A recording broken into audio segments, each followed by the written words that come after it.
Picture this. Deep in the archives of history, there lies a manuscript so absolutely notorious, so wrapped in mystery, that for centuries people believed just owning a copy would invite the wrath of heaven and hell. Welcome to This Explainer. Today, we're unlocking history's most infamous grimoire, the Key of Solomon. We are going to separate historical fact from centuries of enduring occult legend and really dig into how a single book of forbidden magic completely shaped the Western esoteric tradition. To give you an idea of just how deeply this book penetrated our cultural zeitgeist, we only have to look at Johann Wolfgang von Goethe. In his absolute masterpiece, Faust, he writes, "For such as your half-hellish crew, the Key of Solomon will do." It wasn't just a literary prop, you know? For hundreds of years, this text held a genuinely dark, legendary reputation as the ultimate go-to manual for commanding the unseen world. Part 1. The Legend of Solomon. So, where did this incredibly dark reputation actually come from? We have to start with the grandiose myth that surrounded it for centuries. The sheer scale of this mythology is honestly straight out of a movie. According to the text's own legendary backstory, the biblical King Solomon didn't actually invent these rituals. He supposedly received this celestial wisdom directly from the archangel Michael. Solomon then wrote it all down for his son, Rehoboam, and commanded him to hide the book in his sepulchre when he died. Well, centuries later, some Babylonian philosophers were repairing the tomb and boom, they found it. But there was a catch. They couldn't decipher a single word, until one of them, a guy named Ioa Grievous, prayed for understanding. An angel appeared, demanded a promise to keep the text hidden from the unworthy, and Grievous placed a massive conjuration on the book itself to ensure that Godless could never use its magic. It's just an incredible origin story, right? Part 2. Unearthing the historical origins. Now, this is where we pivot from ancient myth to the rigorous, objective reality of historical scholarship. The crucial reality here is that the Key of Solomon was definitely not written in biblical times. It actually popped up much later, during the late medieval and early Renaissance periods. Scholars trace its real origins to the 14th or 15th century, most likely within a Jewish Christian milieu over in northern Italy or southern France. We start seeing a Greek-Byzantine prototype in the 15th century, and then, as the text spread like wildfire across Europe, we get early English translations, like a really notable one from 1572. Interestingly enough, the Hebrew versions didn't come first. They're actually back translations from Latin and Italian that didn't appear until the 17th and 18th centuries. And the variations are just wild. Scholars have cataloged over 100 distinct manuscripts housed in major Western archives, and they show how much the text evolved. Take Harley MS 5596, for example. It's a 15th century Greek prototype on vellum, absolutely packed with astrological diagrams.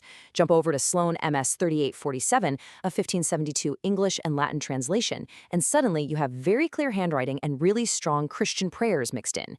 Then you have Lansdowne MS 1202, a 17th century French translation tracing back to an Italian archetype. Because the tradition was so open, every practitioner basically hacked the text, adapting the rituals to fit their own language and local religious beliefs. So, if Solomon didn't write it, what exactly are we looking at? Well, this grimoire is a classic example of something historians call pseudo-epigrapha. That's a fancy way of saying someone falsely attributed a text to a famous historical or biblical figure just to give it divine authority and ancient prestige. Instead of being the literal Bronze Age words of a king, the Key of Solomon is a massive syncretic mashup. It was heavily influenced by earlier Jewish Kabbalah, Arab magicians, and Greco-Roman magic, all stitched together by Renaissance scholars. Part 3. Inside the grimoire's contents. Let's actually look at the mechanics of the text and see what's inside these two meticulously detailed books. Now, you might be thinking this is all chaotic, free-flowing sorcery. Actually, scratch that. It demanded extreme ritual purity, intense piety, and incredibly strict adherence to a cosmic schedule. Book 1 outlines these foundational steps. First up, the operator had to do 9 days of fasting and abstinence, with daily prayers. Next up, consecrating every single magical tool. You had to purify everything from your robes to your incense. Then you draw a protective circle to ensure you didn't suffer spiritual harm. And finally, you had to calculate exact planetary hours. You couldn't just do a ritual whenever you felt like it. It had to align perfectly with the astrological timing of the heavens.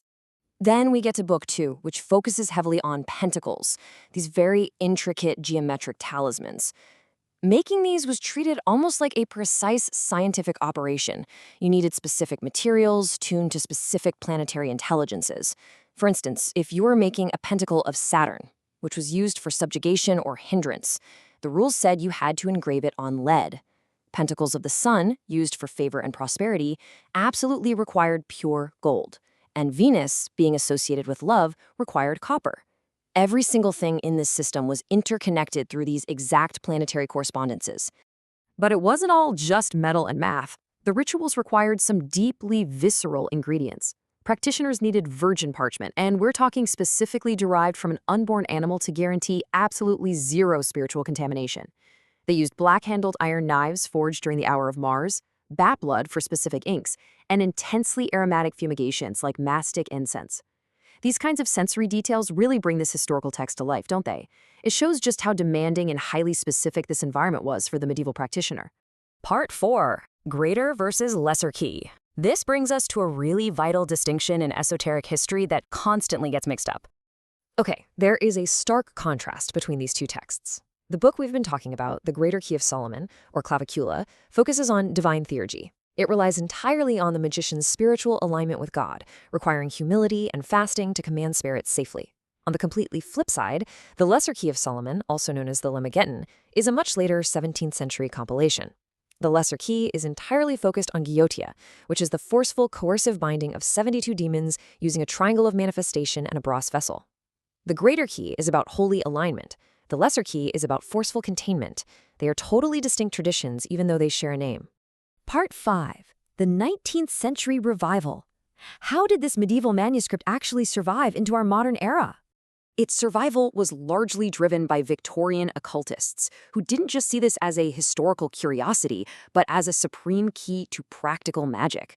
The big turning point? Samuel Liddell MacGregor Mathers, a founder of the Hermetic Order of the Golden Dawn. In 1889, he translated and published the Key of Solomon, making it widely accessible to English speakers for the first time. It completely changed Western occultism. But of course, popularization leads to commercialization. Enter an American publisher named L.W. DeLawrence. This guy actually pirated Mathers' sacred translation, altered the text, and literally inserted advertisements for his own mail order catalog. He added instructions telling aspiring magicians that they absolutely had to burn temple incense purchased directly from his business to make the spells work. It's just a hilarious bit of 20th century hustle applied to a solemn medieval grimoire.